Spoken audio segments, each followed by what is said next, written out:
प्रधानमंत्री नरेंद्र मोदी और German chancellor Olaf Scholz ने बर्लिन में छठे भारत जर्मनी अंतर सरकारी परामर्श की सह अध्यक्षता की। द्विपक्षीय संबंधों की समीक्षा।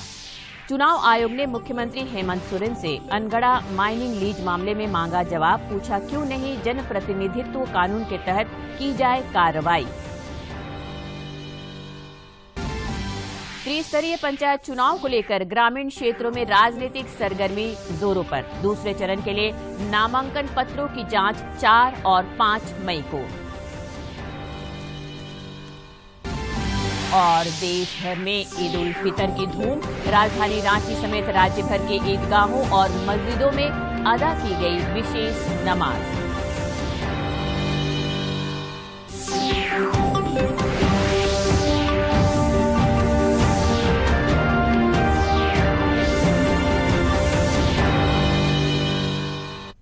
नमस्कार, खबरें झारखंड में आपका स्वागत है। मैं हूं रोज उरांव और अब समाचार विस्तार से। प्रधानमंत्री नरेंद्र मोदी और जर्मन चांसलर ओलाफ शोल्ज ने जर्मनी की राजधानी बर्लिन में छठे भारत जर्मनी अंतर सरकारी परामर्श आईजीसी की सह अध्यक्षता की। गर्मजोशी के साथ चांसलर शोल्ज का प्रधानमंत्री नरेंद्र मोदी का स्वागत और फिर परंपरागत guard of honour.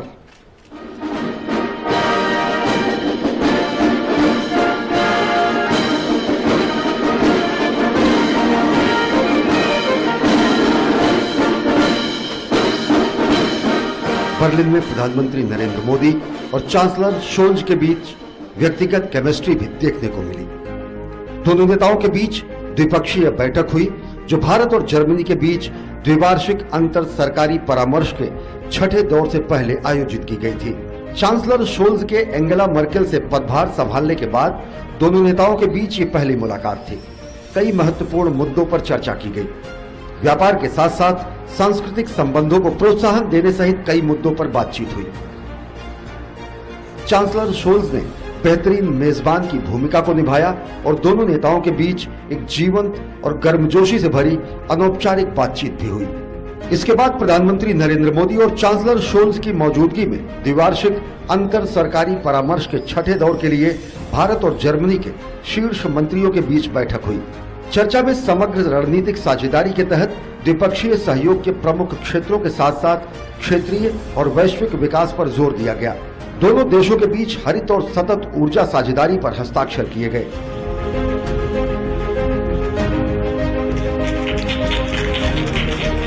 Indo-Germany partnership on green and sustainable development launch कर रहे हैं।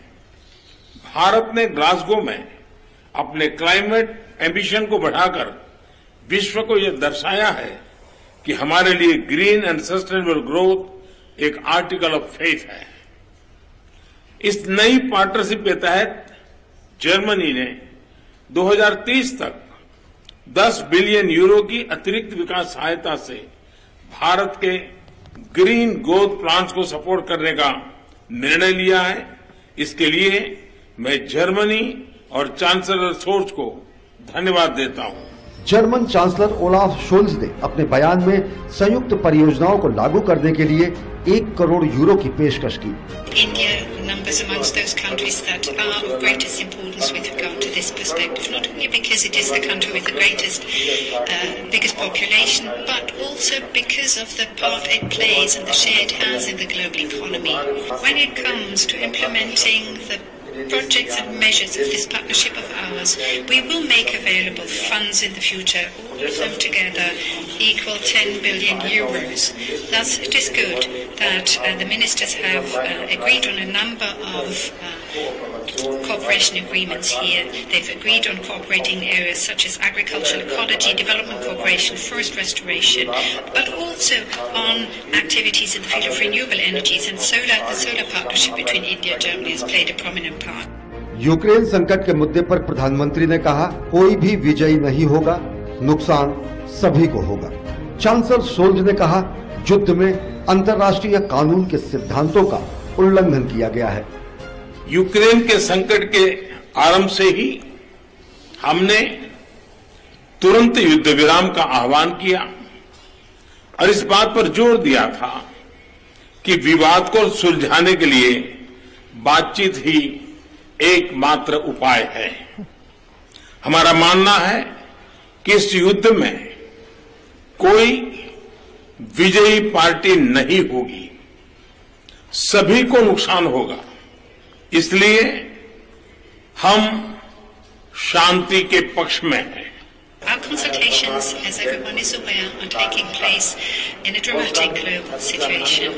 The war and the brutal attacks against and on the civilian population in Ukraine show how unrestrained Russia has been in violating the fundamental principles of the UN Charter. Bharat और Germany के बीच अंतर सरकारी परामर्श दोनों देशों की मित्रता की विशेष प्रकृति को दर्शाता है। ये एक अद्वितीय द्विवार्षिक संवाद तंत्र है जो दोनों सरकारों को द्विपक्षीय मामलों के व्यापक पहलुओं पर समन्वय स्थापित करता है। लोकतांत्रिक देश के तौर पर भारत और जर्मनी कई समान मूल्यों को साझा करते हैं। इन साझा मूल्यों और साझा हितों के आधार पर पिछले कुछ वर्षों में दोनों देशों के बीच द्विपक्षीय संबंधों में उल्लेखनीय प्रगति हुई है। ब्यूरो इनपुट के साथ बर्लिन से सुधाकर दास और सकल भट्ट की रिपोर्ट, डीडी न्यूज। मुख्यमंत्री हेमंत सोरेन द्वारा रांची के अनगढ़ा में 80 डिसमिल पत्थर उत्खनन का लीज लेने के मामले में चुनाव आयोग ने नोटिस भेजकर जवाब मांगा है। आयोग ने पूरे मामले में मुख्यमंत्री से 10 मई तक स्थिति स्पष्ट करने को कहा है। आयोग ने कहा कि माइनिंग लीज लेने का मामला सामने आया है, ऐसे में क्यों नहीं जनप्रतिनिधित्व कानून के 9A के तहत कार्रवाई की जाए। अब मुख्यमंत्री को पूरे मामले में आयोग के समक्ष अपनी स्थिति साफ करनी होगी। झारखंड समेत देश भर में कोरोना से जंग जारी है और लगातार कोरोना वीरों को इस खतरनाक वायरस पर विजय मिल रही है। देश में पिछले 24 घंटे के दौरान कोविड के 2568 नए संक्रमितों की पहचान की गई, जबकि 2911 संक्रमित स्वस्थ भी हुए हैं। केंद्रीय स्वास्थ्य मंत्रालय के अनुसार देश में कोविड के 19,137 मामले सक्रिय हैं। इधर झारखंड में भी कोरोना से जारी संग्राम में योद्धाओं को आशातीत सफलता मिल रही है। पिछले 24 घंटे के दौरान रांची में जहां 4 नए संक्रमितों की पुष्टि हुई, जबकि 3 संक्रमित स्वस्थ भी हुए। स्वास्थ्य विभाग के अनुसार रांची में कोविड के 22 मामले सक्रिय हैं। देश में कोरोना के खिलाफ जारी जंग में टीकाकरण अभियान तेज गति से जारी है। राष्ट्रव्यापी टीकाकरण अभियान के अंतर्गत अब तक 1,89,41,41 से अधिक कोविड रोधी टीके लगाए जा चुके हैं। केंद्रीय स्वास्थ्य मंत्रालय ने बताया कि पिछले 24 घंटों में 16,23,000 से अधिक टीके लगाए गए हैं। राज्य में त्रिस्तरीय पंचायत चुनाव को लेकर ग्रामीण क्षेत्रों में राजनीतिक सरगर्मी जोरों पर है। पंचायत चुनाव के तीसरे चरण के लिए 24 मई को होने वाले मतदान को लेकर कल नामांकन दाखिल करने की प्रक्रिया पूरी हो गई। नामांकन पत्रों की जांच कल और परसों होगी। वहीं प्रत्याशी 6 और 7 मई तक अपने नाम वापस ले सकेंगे, जबकि 9 मई को चुनाव चिन्ह का आवंटन कर दिया जाएगा।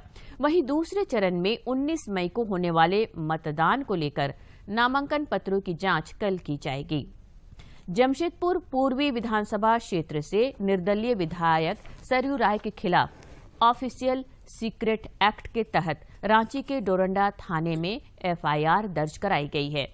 श्री राय के खिलाफ कई और धाराओं के तहत भी मामला दर्ज किया गया है। राष्ट्रपति रामनाथ कोविंद आज नई दिल्ली में भगवान महावीर सुपर स्पेशलिटी अस्पताल के शिलान्यास कार्यक्रम में शामिल हुए। जुड़े इस महत्वपूर्ण कार्यक्रम के लिए आज यहां आप सभी के बीच उपस्थित होकर मुझे बहुत प्रसन्नता हो रही है। और जब परम आदरणीय महाप्रज्ञ सागर जी ने मुझे पुरानी स्मृतियों में ले जाकर के पहुंचा दिया वर्ष 2016 में, जब मैं बिहार प्रदेश का राज्यपाल था, तो मुझे एक बार नहीं, मुझे लगता है कई बार भगवान महावीर की जन्मस्थली वैशाली जाने का सौभाग्य प्राप्त हुआ था। आज अक्षय तृतीया का शुभ दिन है और मुझे बताया गया है कि जैन परंपरा के अनुसार आज ही के दिन प्रथम तीर्थंकर भगवान ऋषभदेव जी ने 1 साल 39 दिन के उपवास के बाद पारणा की थी। अक्षय तृतीया हम सबके भीतर विद्यमान अनंत और अक्षय शक्ति के स्रोत अर्थात ईश्वर को स्मरण करने का भी दिन है। ऐसी मान्यता है कि इस दिन किए गए प्रत्येक कार्य का फल अत्यंत शुभ होता है। इसलिए आज के दिन नवीकरण का शुभारंभ इस अस्पताल के उज्जवल भविष्य का संकेत देता है, जिसका तात्पर्य ये है कि अपने कल्याणकारी लक्ष्यों को प्राप्त करने में यह संस्थान सदैव सफल रहेगा। ऐसे पावन दिवस पर मैं आप सभी को तथा समस्त देशवासियों को अक्षय तृतीया की बधाई और शुभकामनाएं देता हूं। देवियों और सज्जनों, इसे मैं अपना सौभाग्य मानता हूं कि जैन धर्म की विभिन्न धाराओं से मेरा कुछ विशेष जुड़ाव रहा है और जैन संतों का विशेष सानिध्य भी मुझे समय समय पर मिलता रहा। समाचारों का सिलसिला जारी रहेगा, लेकिन इस विराम के बाद।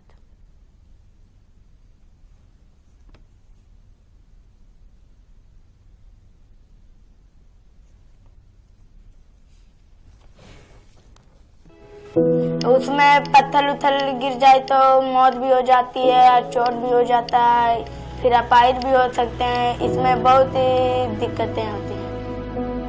बिहार और झारखंड के कुछ जिलों में आज भी ढेर सारे बच्चे स्कूल की बजाय अभ्रक की खदानों में डिबरा चुनने जाते हैं। हमारे देश के कानून के अनुसार बाल मजदूरी एक दंडनीय अपराध है। बच्चा पढ़ाई के लिए होता है, कमाई के लिए नहीं। विराम के बाद खबरें झारखंड में फिर से आपका स्वागत है। राजधानी रांची समेत आसपास के इलाकों में पिछले 24 घंटे के दौरान तेज हवा के साथ हुई बूंदाबांदी के कारण अधिकतम तापमान में 5 डिग्री सेल्सियस की गिरावट आई है। ऐसे में लोगों को गर्मी से थोड़ी राहत मिली है। उधर साहिबगंज जिले और उसके आसपास के इलाकों में भी कल रात हुई बारिश से लोगों को गर्मी से काफी राहत मिली है। मौसम विज्ञान केंद्र रांची के अनुसार पाकुड़, दुमका, देवघर और गोड्डा जिले के कुछ भागों में दोपहर बाद तेज हवा और गरज के साथ हल्के से मध्यम दर्जे की बारिश होने की संभावना है। विभाग ने इस दौरान वज्रपात का पूर्वानुमान लगाया है। विभाग ने कहा है कि 8 मई तक कुछ इलाकों में बारिश का सिलसिला जारी रह सकता है। विभाग ने इसे लेकर येलो अलर्ट जारी किया है। देश के दूसरे सबसे ऊंचे कर्नाटक स्थित शिवलिंग के बराबर राजधानी रांची के चुटिया स्थित सुरेश्वर धाम में शिवलिंग की स्थापना की गई है।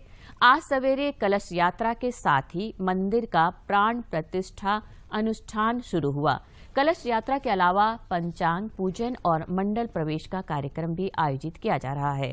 गौरतलब है कि कर्नाटक के कौटिल्य लिंगेश्वर मंदिर में शिवलिंग की ऊंचाई 108 फीट है। उसी की तर्ज पर रांची में भी इंजीनियरों की सलाह पर भव्य शिवलिंग की स्थापना की गई है।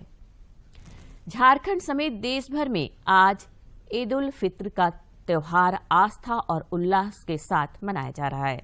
रमजान के 1 महीने के रोजे के बाद ईद की खुशियां आती है। कोविड महामारी के कारण 2 वर्ष के अंतराल के बाद ईदगाहों और मस्जिदों में सामूहिक नमाज अदा की गई। इधर राजधानी रांची में भी ईद के अवसर पर ईदगाहों और मस्जिदों में विशेष नमाज अदा की गई। ईद को लेकर सुरक्षा के पुख्ता इंतजाम किए गए हैं। शहरी और ग्रामीण इलाकों में करीब 1000 जवानों की तैनाती की गई है। संवेदनशील स्थानों पर सादे लिबास में भी अधिकारी तैनात किए गए हैं और ड्रोन से निगरानी की जा रही है। राष्ट्रपति रामनाथ कोविंद, उपराष्ट्रपति एम वेंकैया नायडू और प्रधानमंत्री नरेंद्र मोदी समेत अनेक राजनेताओं ने ईद उल फित्र की देशवासियों को बधाई दी है।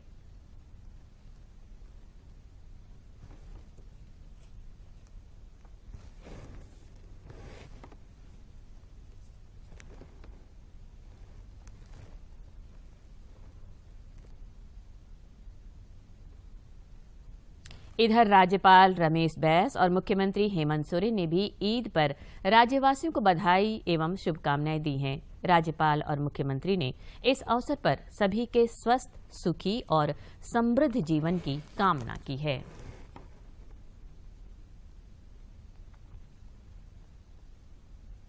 आज अक्षय तृतीया है। शास्त्रों में वैशाख मास की शुक्ल पक्ष की तृतीया का विशेष महत्व है।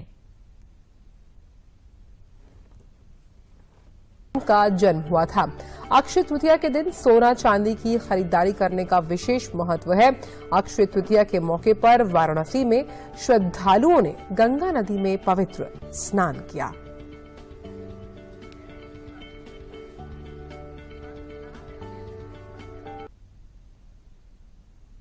खेलो इंडिया विश्वविद्यालय खेलों का आज बेंगलुरु में समापन हो रहा है। केंद्रीय गृह मंत्री अमित शाह समापन समारोह के मुख्य अतिथि होंगे। स्टेडियम में किया जाएगा। गृह मंत्री अमित शाह समापन समारोह के मुख्य अतिथि होंगे। इस मौके पर केंद्रीय खेल मंत्री अनुराग सिंह ठाकुर और कर्नाटक के मुख्यमंत्री बसवराज बोम्मई भी उपस्थित होंगे। 24 अप्रैल से शुरू हुई इस प्रतियोगिता में 200 विश्वविद्यालयों के करीब 4000 एथलीट 20 खेलों में उन्होंने हिस्सा लिया। प्रतियोगिता के अंतिम दिन आज फुटबॉल और कबड्डी के फाइनल मुकाबले आयोजित होंगे। निशानेबाजी, तीरंदाजी, एथलेटिक्स, बैडमिंटन, बास्केटबॉल, मुक्केबाजी, तलवारबाजी, फुटबॉल सहित कई अन्य खेलों में पदकों के लिए खिलाड़ियों में रोमांचक संघर्ष देखने को मिला। इस बार 2 नए खेल मलखंभ और योगासन भी आकर्षण का मुख्य केंद्र रहे। इससे पहले खेलो इंडिया यूथ यूनिवर्सिटी गेम्स के कुश्ती में 74 किलोग्राम भार वर्ग में झारखंड के मुकुल मिश्रा ने स्वर्ण पदक जीता।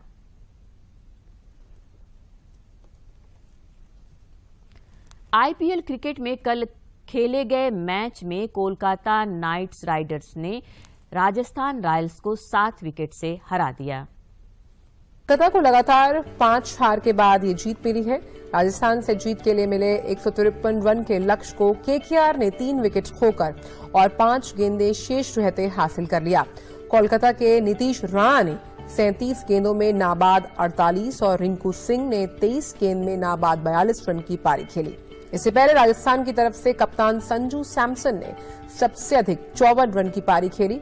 इसके अलावा शिमरॉन हेटमायर ने 27, बटलर ने 22 और रियान पराग ने 19 रन का योगदान दिया। वहीं आईपीएल क्रिकेट में आज गुजरात टाइटंस का मुकाबला पंजाब किंग्स से होगा। उतरेगी तो उसकी नजरें प्लेऑफ में अपनी जगह पक्की करने पर रहेगी। पहली बार आईपीएल में भाग ले रही गुजरात की टीम को अब तक हराना आसान नहीं रहा है। उसने 9 में से 8 मैच जीते हैं और लगातार 6ठी जीत दर्ज करने से वो प्लेऑफ में जगह बनाने वाली पहली टीम बन जाएगी। दूसरी तरफ पंजाब की टीम के प्रदर्शन में फिर से निरंतरता का अभाव रहा है और उसे अब तक 9 मैचों में से 5 में हार मिली है। पिछली बार जब गुजरात और पंजाब का सामना हुआ था तो तेवतिया ने आखिरी 2 गेंदों पर छक्के लगाकर अपनी टीम को जीत दिलाई थी।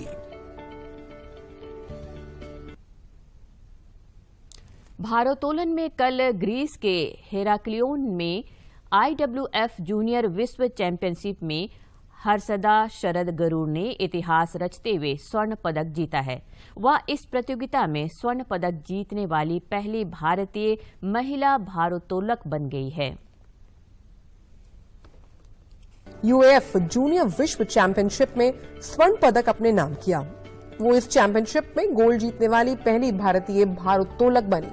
हर्षदा ने प्रतियोगिता के पहले दिन महिलाओं के 45 किलोग्राम में कुल 153 किलोग्राम स्वर्ण पदक जीता। हर्षदा ने स्नैच में 70 किलोग्राम वजन उठाकर स्वर्ण अपने नाम किया, जबकि क्लीन और जर्क में उन्होंने 83 किलोग्राम वजन उठाने में सफलता पाई। जूनियर विश्व चैंपियनशिप में इससे पहले 2013 में मीराबाई चानू ने कांस्य, जबकि पिछले साल अंजिता श्यूली ने रजत पदक अपने नाम किया था। और अब कुछ खबर राज्य के विभिन्न जिलों से।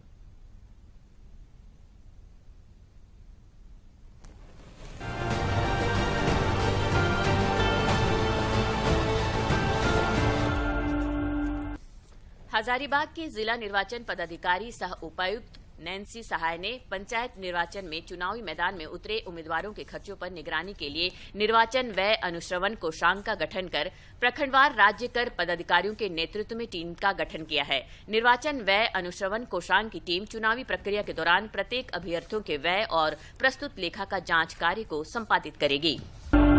पलामू के जिला निर्वाचन पदाधिकारी सह उपायुक्त के आदेशानुसार त्रिस्तरीय पंचायत चुनाव के सफल क्रियान्वयन के लिए 4000 मतदान पदाधिकारियों को द्वितीय चरण का प्रशिक्षण दिया गया। प्रशिक्षण में मतपेटिका खोलने, पेपर सील लगाने व बैलेटिंग अवस्था में लाकर मतदान कराने से लेकर सील करने की जानकारी दी गई तथा इसका अभ्यास कराया गया।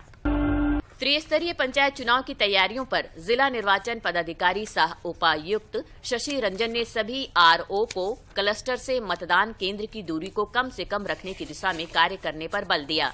उपायुक्त ने कहा कि सभी आरओ क्लस्टर ऐसे स्थान पर बनाना सुनिश्चित करें जहां सभी मूलभूत सुविधाएं उपलब्ध हो। जमशेदपुर में पंचायत चुनाव में नामांकन को लेकर लोगों में खासा उत्साह देखने को मिल रहा है। अलग अलग पंचायत क्षेत्र के उम्मीदवार अपनी उम्मीदवारी के लिए नामांकन पत्र खरीदने एवं दाखिल करने के लिए जिला मुख्यालय में बनाए गए अलग अलग केंद्रों पर पहुंचकर नामांकन की प्रक्रिया को पूरा किया है। बोकारो के उपायुक्त की अध्यक्षता में त्रिस्तरीय पंचायत निर्वाचन को लेकर अभी तक की गई तैयारियों की समीक्षा की गई। इस दौरान उपायुक्त ने सभी जिला स्तरीय पदाधिकारी, बीडीओ और सीओ तथा पुलिस अधिकारी एवं थाना प्रभारी को जरूरी दिशा निर्देश दिया। रामगढ़ के उपायुक्त ने त्रिस्तरीय पंचायत चुनाव के मद्देनजर आयोजित बैठक के दौरान क्लस्टर एवं मतदान केंद्रों पर मूलभूत सुविधाएं सुनिश्चित रखने, महिला बूथों की पहचान करने को लेकर अधिकारियों को आवश्यक निर्देश दिए। पूर्वी सिंहभूम की उपायुक्त साप्ताहिक जनता दरबार में आए आम जनों की समस्याओं से अवगत हुई तथा फरियादियों से प्राप्त आवेदनों को अग्रसारित कर समयबद्ध तरीके से निष्पादन के निर्देश संबंधित पदाधिकारियों को दिए। पूर्वी सिंहभूम जिला के घाटशिला प्रखंड के कालचित्ती पंचायत अंतर्गत दीघा गांव के रहने वाले 36 त्रिया की पहचान प्रगतिशील कृषक के रूप में होती है। 36 त्रिया ने वैज्ञानिक पद्धति की कृषि प्रणाली को अपनाकर खेती किसानी को एक व्यवसाय के तौर पर परिभाषित किया। वे सब्जियों की खेती में मल्चिंग विधि का प्रयोग कर रहे हैं। रांची के उप विकास आयुक्त विशाल सागर की अध्यक्षता में हुई बैठक में प्रधानमंत्री आदर्श ग्राम योजना अंतर्गत चयनित ग्रामों के लिए विलेज डेवलपमेंट प्लान पर चर्चा हुई। बैठक में रांची जिला के 9 ग्रामों में से 4 ग्राम कानाडी, सिरम, हरहू और जेगाटकई के लिए समिति ने विलेज डेवलपमेंट प्लान पारित किया। धनबाद सदर थाना क्षेत्र के राजेंद्र सरोवर में डूबने से एक युवक की मौत हो गई। अनुमान है कि 22 वर्षीय युवक साकेत कुमार नहाने के लिए तालाब में उतरा और गहरे पानी में चले जाने के कारण उसकी मौत हो गई।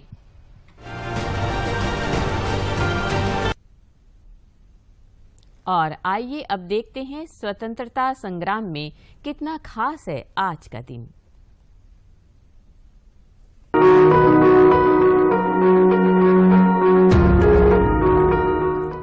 3 मई 1939 को नेताजी सुभाष चंद्र बोस ने फॉरवर्ड ब्लॉक के गठन की घोषणा की। 1939 में भारतीय राष्ट्रीय कांग्रेस के अध्यक्ष पद से नेताजी के इस्तीफे के बाद फॉरवर्ड ब्लॉक इसके भीतर एक गुट के रूप में उभरा। इसका संविधान और कार्यक्रम 22 जून 1939 को बॉम्बे में इसके पहले अखिल भारतीय सत्र में अपनाया गया था। सुभाष चंद्र बोस ने अपने अध्यक्षीय भाषण में निकट भविष्य में पूर्ण स्वराज की प्राप्ति के लिए ठोस कार्य योजना दी। 17 जनवरी 1941 को नेताजी सुभाष चंद्र बोस के भागने के बाद फॉरवर्ड ब्लॉक के नेताओं और कार्यकर्ताओं को ब्रिटिश पुलिस और उसकी खुफिया शाखा से तीखी यातना और अपमान का सामना करना पड़ा। बड़ी संख्या में इन नेताओं और कार्यकर्ताओं को गिरफ्तार किया गया और जेलों में डाल दिया गया। फॉरवर्ड ब्लॉक को जून 1942 में प्रतिबंधित घोषित कर दिया गया था। इसे हालांकि अवैध घोषित कर दिया गया था, लेकिन फिर भी इसने 1942 में भारत छोड़ो आंदोलन का समर्थन किया। इनमें सरदुल सिंह कविशर, शीलभद्र याजी, HV Kamat, RS Ruikar, KN Joglekar,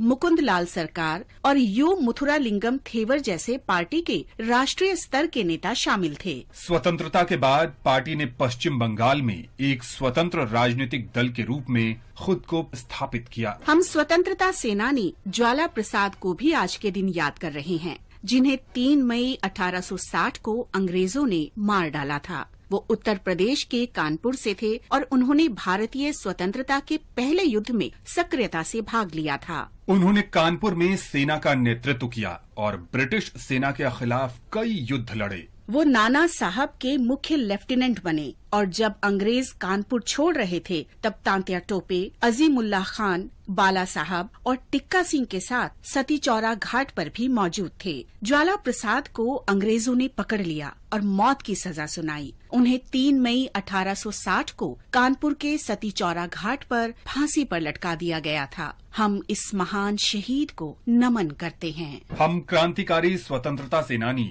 Sushil Chandra Kumar Sen Gupta को भी याद करते हैं, जो 3 मई 1915 को शहीद हुए थे। उनका जन्म दिसंबर 1892 में असम में हुआ था। बाद में वे पश्चिम बंगाल में कोलकाता चले गए। अलीपुर बम मामले में अरबिंदो घोष के मुकदमे के दौरान व्यक्तियों को पीटने वाले हवलदार को मारने के कारण उन्हें भी पीटा गया। क्रांतिकारियों के मानिकतला समूह का सदस्य होने के कारण सुशील चंद्र पर अलीपुर बम मामले में मुकदमा चला, लेकिन उन्हें बरी कर दिया गया था। रिहाई के बाद सुशील चंद्र ने कोलकाता में बलिया घाट छापेमारी में भाग लिया और फरवरी 1915 में पथूरिया घाट में मुखबिर निरोध हल्दर की हत्या में भी शामिल थे। 3 मई 1915 को उन्होंने नादिया में खलीलपुर छापेमारी में भाग लिया, जहां 2 सब इंस्पेक्टरों और कुछ कांस्टेबलों ने उन्हें रोकने का प्रयास किया। इस झड़प में पुलिस ने गोली मारकर सुशील चंद्र की हत्या कर दी थी।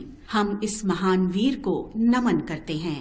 हम क्रांतिकारी स्वतंत्रता सेनानी जगदीश चंद्र राय को भी याद करते हैं, जिन्होंने 3 मई 1931 को देश सेवा में अपने प्राण न्योछावर कर दिए थे। उत्तर पश्चिम सीमा प्रांत डेरा इस्माइल खान के निवासी जगदीश चंद्र राय दिल्ली आए और क्रांतिकारी आंदोलन में शामिल हो गए। भगत सिंह और उनके साथियों को फांसी दिए जाने के बाद क्रांतिकारी गतिविधियों में भाग लेते हुए वो 3 मई 1931 को लाहौर के शालीमार बाग के पास एक बस में पुलिस के साथ मुठभेड़ में मारे गए। इस महान वीर को हमारा नमन। हम इंडियन नेशनल आर्मी के सदस्य केसरी चंद्र शर्मा को भी याद करते हैं, जिन्हें 3 मई 1945 को अंग्रेजों ने मार डाला था। दिल्ली के निवासी केसरी चंद को बर्मा के मोर्चे पर इम्फाल के पास लड़ाई के दौरान ब्रिटिश सेना ने पकड़ लिया था। दिसंबर 1944 में राजा सम्राट के विरुद्ध युद्ध छेड़ने के लिए उन पर मुकदमा चलाया गया और कोर्ट मार्शल में मौत की सजा सुनाई गई। 3 मई 1945 को उन्हें दिल्ली जेल में फांसी दे दी गई थी। भारत के इस महान सपूत को हमारा नमन। हम वीर योद्धा भगत हेम्बाराम को भी याद करते हैं, जिन्होंने भारत छोड़ो आंदोलन और लाठी पहर आंदोलन में भाग लिया था। झारखंड के संथाल परगना में जन्मे भगत हेम्बाराम को 9 मई 1943 को गिरफ्तार किया गया और उन्हें 3 साल की कारावास हुई। 3 मई 1944 को राजमहल जेल में उनका निधन हो गया। हम भारत के इस महान सपूत को नमन करते हैं।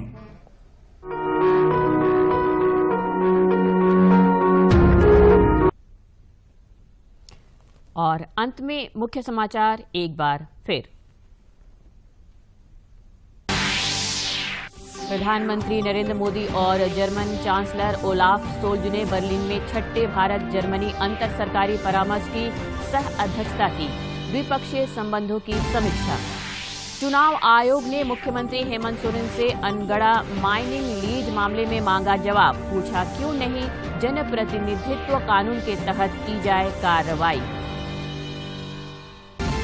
त्रिस्तरीय पंचायत चुनाव को लेकर ग्रामीण क्षेत्रों में राजनीतिक सरगर्मी जोरों पर। दूसरे चरण के लिए नामांकन पत्रों की जांच 4 और 5 मई को। और देश भर में ईद उल फितर की धूम। राजधानी रांची समेत राज्य भर की ईदगाहों और मस्जिदों में अदा की गई विशेष नमाज।